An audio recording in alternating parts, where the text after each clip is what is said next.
எடப்பாடி பழனிசாமி கூறும் வழியில் தொண்டர்கள் பயணித்தால் வருகிற சட்டமன்ற தேர்தலில் 210 தொகுதிகளுக்கு மேல் வெற்றி பெறலாம் என முன்னாள் அமைச்சர் SP வேலுமணி தெரிவித்துள்ளார். இதுகுறித்து கோபிச்செட்டிப்பாளையத்தில் அவர் அளித்த பேட்டியை தற்போது காணலாம்.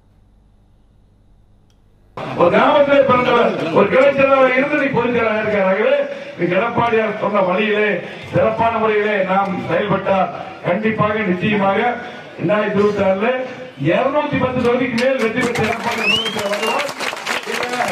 ஈரோடு மாவட்டம், குறிப்பாக ஈரோடு மாவட்டம் அதிமுக கோட்டை, எம்ஜிஆர் காலத்தில் அம்மா அதிமுக கோட்டை. ஆகவே இந்த கோபி செட்டியோட சட்டமன்றம், அதே போல அந்தியூர் சட்டமன்றம், பவானிசாமி சட்டமன்றம் மூன்றுமே எடப்பாடியார் 2026 முதலமைச்சர் உறுதி. அது எந்த மாற்றம் இல்லை. அதுல 3 எம்எல்ஏ வரணும்.